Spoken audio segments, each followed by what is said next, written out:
बघेल के मालीखेड़ी गांव में कुछ दिन पूर्व वैक्सीन लगाने की बात को लेकर ग्रामीणों और स्वास्थ्य विभाग की टीम के विवाद के बाद क्षेत्रीय सांसद अनिल फिरोजिया आज मालीखेड़ी का दौरा करने पहुंचे। यहां पर सांसद के साथ जिला अध्यक्ष बहादुर सिंह, भाजपा प्रदेश अल्पसंख्यक मोर्चा कार्य समिति सदस्य शाहनवाज उद्दीन झिरनिया उर्फ छन्नू भैया और मंडल एवं भाजपा के कई नेता भी मौजूद रहे। सांसद ने गांव के वरिष्ठ लोगों से टीकाकरण को लेकर बातचीत की और सांसद की उपस्थिति में वरिष्ठ लोगों का टीकाकरण करवाया गया, जिसके बाद सांसद गांव के घर घर में लोगों से टीकाकरण की अपील करने के लिए पहुंचे। सांसद को लोगों ने टीकाकरण के अलावा छोटी मोटी समस्याएं भी सुनाई। सांसद ने कहा कि मेरा इस गांव से नाता जुड़ गया है, वे यहाँ की सभी समस्याएं जल्द ही हल करेंगे। वहीं पिछले दिन हुए विवाद के मामले में बोलते हुए सांसद ने कहा कि टीकाकरण की टीम के खिलाफ ग्रामीणों को भड़काया गया था और टीके को लेकर भ्रामकताएं फैलाई जा रही थी। निश्चित ही इस कार्य में जो दोषी पाया जाएगा उस पर कार्रवाई करवाई जाएगी। 18+ के वैक्सीनेशन को लेकर सांसद ने कहा कि जल्द ही क्षेत्र के लोगों को ऑनलाइन रजिस्ट्रेशन की प्रक्रिया की भ्रांतियों से दूर कर दिया जाएगा एवं क्षेत्र के लोगों को ही टीकाकरण आसानी से हो सके, इसकी बात मुख्यमंत्री शिवराज सिंह चौहान से हो चुकी है। जल्दी योजना लागू हो जाएगी। मैं गाड़ी लेके आगे गई सर, वहाँ से जाके पीछे घूमी, घंटा आधा घंटा हो गया, आगे गई गाड़ी ने मेरे घर कहाँ नहीं गई, मैं घर पे पीछे गाड़ी लौट के आई तो सर 2 तो जेंट्स और 2 लेडीज, मैंने बहुत दाखिल लगाई मेरे को, मैं नहीं जाऊँगी गाड़ी में नहीं बैठूँगी गाड़ी में। 2 आदमी ने मेरे 2 पैर पकड़े, 2 लेडीज ने 2 हाथ पकड़े सर, बहुत मैंने परेशानी करी। मेरा लहंगा फटके सब ऐसे कुछड़ा मार के ऐसे मार नहीं सुनी। 4 आदमी को मैंने ऐसे पकड़ के मेरे को लाश की तरह लेके गाड़ी में डाल दिया सर। गाड़ी में डालने का सुई लगाने कर रहे सर, जबरदस्ती से सुई लगाने पे करने में फिर मैंने ताके लगी कि मैं सुई नहीं लगाऊंगी। जैसी लात मारी मैंने गाड़ी पे, ढक्कन खोल के नीचे गिर गई, गाड़ी से नीचे गिर गई सर।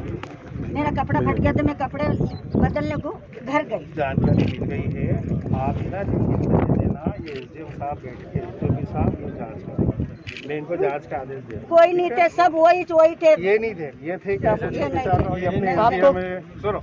ये एसडीओपी साहब है, ये उनसे बड़े अधिकारी। अच्छा सर, तुम जो भी शिकायत कर रहे हो वो सुन भी रहे हैं, लिखित में भी देना, जांच करेंगे, ठीक है। लेकिन मेरा ये निवेदन है कि आप लोग सब लोग वैक्सीन लगा सकते। हाँ वो तो क्या है कि आप 45+ आप लगाओगे तो सुरक्षित रहोगे। आपके पूरे सुनो तो आपके पूरे होने के बाद आपके पूरे होने के बाद फिर युवाओं को लगेगा, हम आपकी पूरी मदद। तो पहले वचन तो आप अभी लगा रहो। देखो मेरा रिपोर्ट करवा लेंगे थाने में है। हाँ तो आप दे देना। देखो तुम लोग आवेदन दे देना, जांच करवा के अपना जबरदस्ती नहीं है, हंसी खुशी लगा, खूब खुश रहो। इतने पिता चाहे सुप्रीम कोर्ट से लेकर लोअर कोर्ट तक जज हो और स्वयं वैक्सीन लगाते हो, वैश्विक महामारी के दौर में निश्चित रूप से जो लोग इस व्यवस्थाओं में लगे हैं उनकी काफ़ी हद तक सुरक्षा हुई है।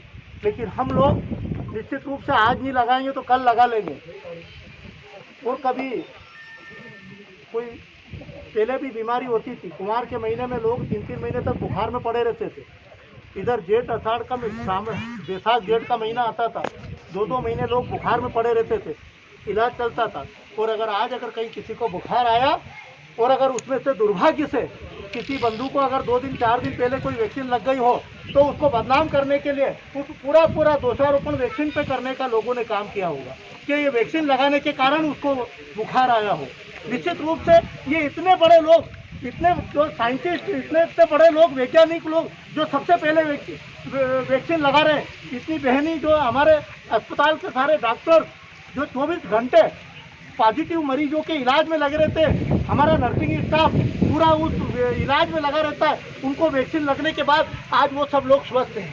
अगर वो किसी चीज़ का परिणाम है तो वैक्सीनेशन का परिणाम है, वो वैक्सीन लगाने के कारण सुरक्षित है। मैं आपके सामने 45 दिन हो गए, 45 घंटे घर पे ढंग से बैठ नहीं पाए। हम पूरे 2 महीने से आप लोगों के बीच में अस्पतालों में जाकर के आप लोगों और पेशेंटों से मिलना, प्रशासन के बीच में काम करना, अगर ये कोई आप लोगों के सामने हम सही सलामत हैं तो हमको भी 2 डोज लगे वैक्सीन का परिणाम है। आज मालीखेड़ी में भले ही आप लोगों को कोई गलत फहमी हो गई हो और उसको दुष्प्रचारित किया हो कि मालीखेड़ी के लोगों ने प्रशासन को भगा दिया, कि वैक्सीन का विरोध किया, लेकिन आप लोगों को मैं जानता हूँ, मेरे गांव से 3 किलोमीटर दूर पूरब में, पश्चिम में, उत्तर में, दक्षिण में सब आपके समाज के लोग मेरे पास में रहते हैं। आप लोग निश्चित रूप से आपकी देवी की कसम खा के कहो, आप लोगों को 4 दिन से वैक्सीन लगी हुई है, कोई जरा सा भी बुखार आया? क्यों पटेल साहब, सरपंच साहब, क्यों इन्होंने ख्याली देवी माने जाती थी? ये इनके समाज के खास ये कर्मचार हैं। तो आप अब क्या पटेल साहब का ही नाम है? मेहमान मेरा नाम है सर का हिमांशु जी पटेल साहब, आप दोनों हाथ उठा करके अपनी देवी की कसम खा के कुछ भी सबको तकलीफ नहीं है संकल्प सर दिलाएं आपको। गाँव वालों को कि आज बुखार हुआ नहीं, कुछ भी नहीं है 150 वैक्सीन एसडीएम साहब को 100 वैक्सीन और मंगाना पड़ेगी। आज हमारे मालीखेड़ी के जितने भी भाई बहन बंधु, हमारी माता और हमारे आशीर्वाद दाता जितने लोग हैं, सभी लोग वैक्सीन लगाएंगे। संकल्प ले हिमांशु जी पटेल साहब के साथ ताली बजाकर के पटेल का समर्थन करें। और आप लोगों से मैं यही आग्रह करता हूँ, आप वैक्सीन लगाएं, सुरक्षित रहे और निश्चित रूप से हमारे इस उन्हेल और पूरे नागदा विकासखंड के सभी नागरिकों को सुरक्षित रखने में निश्चित रूप से इस राष्ट्रभक्ति में आपका ये कदम माना जाएगा। आपसे, आप लोगों से इसी विश्वास के साथ, इसी अपेक्षा के साथ अपनी बात समाप्त करता हूँ। एक बार फिर आएंगे आपके यहाँ और 100% वैक्सीनेशन हो जाएगा, सभी लोग वैक्सीन लगा देंगे। वैक्सीन खत्म हो जाए, 5:25 बज जाएंगे, एसडीएम साहब कल परसों फिर बुला लेंगे, पूरी वैक्सीन हो जाएगी और 2 महीने बाद आप लोग खबर करके हमको बुलाना। मैं, सांसद जी और प्रशासन के लोग आप लोगों का एक बार फिर सम्मान करने के लिए आएंगे कि आपने ऐसे कोरोना को हराने में आपका फिर आप मील का पत्थर साबित हुए। एक बार पुनः आप लोगों का अभिनंदन करते हुए, आप लोगों को बधाई देते हुए मैं अपनी बात समाप्त करता हूँ। जय। हमारे पूर्व मंडल अध्यक्ष धाकड़ जी, सभी वरिष्ठ नेतागण और एसडीएम साहब, एसडीओपी साहब, बीएमओ और यहाँ पे उपस्थित सभी मेरे बुजुर्ग जन, आशीर्वाद दाता, युवा साथियों, अभी कुछ दिन पहले की बात है कि यहाँ पे मालीखेड़ी में वैक्सीन को लगाने के कारण थोड़ा विवाद हुआ और माहौल ऐसा बन गया कि जैसे बहुत बड़ी बात हो गई। पर हम जब तह पे गए तो मामला कुछ और ही निकला, गलतफहमी निकली। और वास्तव में बहादुर सिंह जी जो बात कह रहे थे वो बिल्कुल सालाना सच है कि विश्व के वैज्ञानिकों ने और विश्व के बड़े बड़े डॉक्टरों ने ये बोला है कि अगर आपने 2 टीके लगा लिए तो आपको कोरोना ज़्यादा संक्रमित नहीं करेगा, आप सुरक्षित रहेंगे। पहली लहर आई थी, हमने सबने भुगता, और दूसरी लहर आई तो उससे और ज़्यादा नुकसान हुआ। लेकिन मैं आपको उदाहरण बता देता हूँ कि पहली लहर में यहाँ हमारे पुलिस के जवान भी खड़े हैं, बहुत स्वास्थ्यकर्मी, पुलिस के जवान और जो सड़क पे काम करने वाले अधिकारी कर्मचारी, उनका निधन हो गया था क्योंकि वो कोरोना संक्रमित हो गए थे, उनको वैक्सीन नहीं लगा था। लेकिन इस बार जब प्रधानमंत्री जी ने भारत में वैक्सीन को लगाना प्रारंभ करा तो उन्होंने बोला था कि सबसे पहले लगेगी उन स्वास्थ्यकर्मी को जो अपनी जान हथेली पे लेके, ऐसी महामारी जो छूत की बीमारी है, टच छूने से ही फैल रही है, वो जो इलाज कर रहे हैं उनको हम सबसे पहले लगाएंगे, फिर सफाई कर्मी को लगाएंगे और फिर पुलिस कर्मी जो सड़क पर रह के हमारी सुरक्षा का ध्यान रख रहे हैं उनको लगाएंगे। और वास्तव में उसके परिणाम भी देखने को मिले कि वो वैक्सीन के कारण सब सुरक्षित है, ज़्यादा संक्रमित नहीं हुए कि बहुत, मतलब पहले मृत्यु दर बहुत हो गई थी, लेकिन इस बार सब सुरक्षित हैं। उसका कारण था कि उन्होंने 2 वैक्सीन लगाए थे। अभी हमारे मंत्री भूपेंद्र सिंह जी कोरोना संक्रमित हो गए और 4 दिन में सही हो गए। मैंने जब उनसे पूछा कि भैया कैसे, तो बोले अनिल बाबू मेरे को दोनों वैक्सीन लगे थे इसलिए मेरे को ज़्यादा फर्क नहीं पड़ा। तो वैक्सीन अगर लग गई तो शरीर में ताकत आ जाती है कोरोना संक्रमण से लड़ने की। तो हम सबको वैक्सीन लगाना है। पहले 45 साल से ऊपर के सभी बुजुर्ग व्यक्तियों को लगेगी, माताओं को लगेगी, बहनों को लगेगी। उसके बाद फिर युवाओं को लगाएंगे। वैक्सीन लगाओगे तो आप भी सुरक्षित, परिवार भी सुरक्षित, समाज भी सुरक्षित। तो ये वैक्सीन आप जरूर लगाओ और अपने आप को भी सुरक्षित करो, अपने परिवार को भी सुरक्षित करो, क्योंकि आपकी सुरक्षा हमारी चिंता है।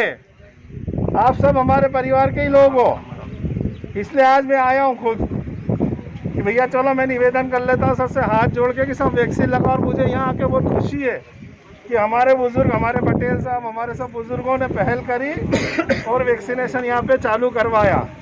पर मेरी माता बहनें भी वहाँ खड़ी हैं, उनसे भी मेरा कहना है कि आप भी लगाओ, जैसे हमारी भाई जा रही है, लगा के देखो हंसी खुशी। और इससे कोई साइड इफेक्ट नहीं है।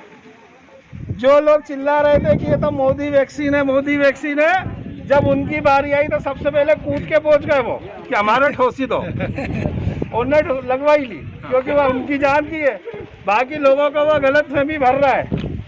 तो भैया ऐसा क्यों? वैक्सीन लगाना सबके लिए जरूरी है, सब लगाओ और सुरक्षित रहो। मोदी जी भी चाहते हैं, माननीय मुख्यमंत्री जी भी चाहते हैं कि भैया आपको ज़्यादा संक्रमित नहीं हो, उज्जैन इलाज में नहीं आना पड़ेगा, वहाँ पड़े नहीं रहना पड़ेगा, घर परिवार वाला परेशान नहीं होगा। उस परेशानी से बचने के लिए वैक्सीनेशन कराएं। और बात सही है कि पूरे गांव का जिस दिन वैक्सीनेशन होगा मैं फिर आऊँगा और सबका स्वागत सम्मान करूँगा। और आज लगभग 150 वैक्सीन यहाँ लगना है। तो सभी मेरा पटेल बा, आपसे भी, बुजुर्गों से भी निवेदन है, मैं भी अभी करूँगा यहाँ सबसे निवेदन जा के कि सब वैक्सीनेशन लगा के सुरक्षित हो। बहुत बहुत धन्यवाद। भारत माता की। मालीखेड़ी में मैं आज और मेरे भारतीय जनता पार्टी के अध्यक्ष जी आए हैं और यहाँ पे जन जागरण कर रहे हैं, क्योंकि आप सभी को मालूम है कि 2-3 दिन पहले यहाँ पे विवाद हो गया था, वो प्रशासन के लोगों को वापस जाना पड़ा था। तो हमने कारण पूछे कि क्या हुआ, तो कुछ गलतफहमियाँ हो गई, कुछ गलत धारणाएं भी रहती हैं, भड़का दिया जाता है। तो यहाँ आके हमने जन जागरण करा। हमारे पटेल साहब यहाँ पे बाकी समाज के हैं, सभी बुजुर्गों, इन्होंने भी पहल करी और यहाँ आए और सबको इन्होंने सबसे पहले वैक्सीनेशन करवाया। और लोगों को हमने ये मैसेज दिया कि भाई वैक्सीनेशन करने से आप लोग सब स्वस्थ रहेंगे, कोरोना संक्रमण को हराने में हमको आसानी होगी। आप भी सुरक्षित रहें, परिवार को भी सुरक्षित रखें और अपने समाज को भी सुरक्षित रखें, क्योंकि वैक्सीनेशन साइंटिस्टों ने भी बोला है और डॉक्टरों ने भी बोला है कि अगर वैक्सीनेशन हो गया तो ये संक्रमक फेफड़ों को ज़्यादा संक्रमित नहीं करेगा, ज़्यादा नुकसान नहीं करेगा और आदमी स्वस्थ रहेगा। वैक्सीनेशन जरूरी है। तो ये जन जागरण अभियान भारतीय जनता पार्टी का भी चल रहा है और मैं भी आया हूँ और गांव-गांव हमने शुरुआत करी है। कल भी मैं शहर में वार्ड में भी गया था, वहाँ पे भी जन जागरण करा। 45 प्लस हमारे जितने भी लोग हैं, बुज़ुर्ग हैं, हम उनको प्रेरित कर रहे हैं कि आप अवश्य वैक्सीनेशन लगाएं ताकि आप लोग सुरक्षित रहें और इस महामारी से हम लड़ के जीत सकें। सांसद जी, आपके यहाँ पे ग्रामीणों से भी चर्चा हुई है, अधिकारी भी आपके टच में रहे हैं, पूरे मामले को लेकर क्या रीज़न रहा और क्या पूरी घटनाक्रम को आप समझते हैं? पूरा घटनाक्रम को कुछ गलतफहमियाँ थी, गलत जानकारियाँ भड़का दिया जाता है, उससे ये माहौल बना था। बाकी ऐसा कुछ भी नहीं। सब ग्रामीण लोग आज खुद बढ़ चढ़ के आए हैं और सब वैक्सीनेशन कर रहे हैं। तहसीलदार ने अपशब्द बोले थे, राशन और तेल पहुँचाने की धोखाधड़ी दी थी, उसके बाद विवाद बढ़ा है। हाँ, ये अभी जांच मैंने बोला है कि भाई कार्रवाई होगी, कुछ जांच कर रहे हैं, उससे जांच हो रही है और अगर दोषी होते हैं तो हम अधिकारियों पर कार्रवाई भी करेंगे। सांसद जी, जो ऑनलाइन वाला चल रहा है इसमें फ्री फॉल का केंद्र सरकार कर चुकी है, लेकिन अपने जिले में अभी तक हुआ नहीं। इसको लेकर लोग डेली वैक्सीनेशन सेंटर पहुंच रहे हैं, लेकिन उन्हें बेरंग लौटना पड़ रहा है। माननीय मुख्यमंत्री से भी चर्चा हुई है, माननीय स्वास्थ्य मंत्री, केंद्रीय स्वास्थ्य मंत्री से भी चर्चा हुई है। पहले हमारा टारगेट है कि हम पहले 45 प्लस को कर दें, उसके बाद हम उनको भी ला रहे हैं, क्योंकि सबकी सुरक्षा करना हमारी नैतिक जिम्मेदारी है। सबको वैक्सीनेशन लग जाए, हम ये प्रयास कर रहे हैं कि सबको वैक्सीनेशन लगना चाहिए। और मैंने तो माननीय मुख्यमंत्री जी से ये भी मांग करी थी कि वैक्सीनेशन जो दिव्यांग लोग हैं, जो बुज़ुर्ग लोग हैं, जो आ जा नहीं चल फिर सकने में असमर्थ हैं, उनके अगर हम घर पे भी जाके वैक्सीनेशन करें तो हमें करना चाहिए, और वो माननीय मुख्यमंत्री जी ने स्वीकार किया। 18+ में ये हो रहा है कि ऑनलाइन में भोपाल, इंदौर, रतलाम तक के लोग नागदा आके लगा जा रहे हैं। ऐसे नागदा या जो भी स्थानीय विधानसभा है वहाँ के लोग वंचित हो रहे हैं। ये बिल्कुल सही बात है, आप जो जानकारी दे रहे हो ये बात हमारी बैठक में आई थी, और हम इसके ऊपर भी काम कर रहे हैं कि हमारे जो युवा हैं उनको रजिस्ट्रेशन होके और उनको जल्दी से जल्दी वैक्सीन। सांसद जी, प्रदेश के बहुत से संविदा कर्मचारी हड़ताल पर हैं, कहीं ना कहीं उसको उनको लेकर स्वास्थ्य का बीमा। तो हमारे स्वास्थ्य कर्मी हैं वो हड़ताल पे है। कल भी उन्होंने मुझे ज्ञापन दिया, मैं खुद ही चला गया था उनसे मिलने, और उन्होंने मेरे से अपनी समस्या बताई, और हम माननीय मुख्यमंत्री जी से बातचीत कर रहे हैं। अब जादू की छड़ी तो है नहीं कि एकदम ही सब पूरा निर्णय हो जाए, उसके लिए विचार विमर्श और जो भी अरेंजमेंट करना पड़ता है सरकार को वो कर रही है, उसके बाद निर्णय होगा। मैंने उनको यही बोला कि आप हड़ताल पे मत जाओ, क्योंकि आपने इतने अच्छे काम करे हैं, इतना सहयोग करा है आपदा में, आपकी ज़रूरत है। और माननीय मुख्यमंत्री जी तो उस दिन क्राइसिस बैठक में आके बोल भी गए हैं कि वो आप पूरे जिले के तहसीलों तक के स्वास्थ्य के ऊपर ध्यान देते हुए उसको अपडेट करेंगे, और भर्तियां भी अभी 1000 भर्तियां करी है, तो उनका ये कहना था कि हमको नियमित करो, तो उस पर विचार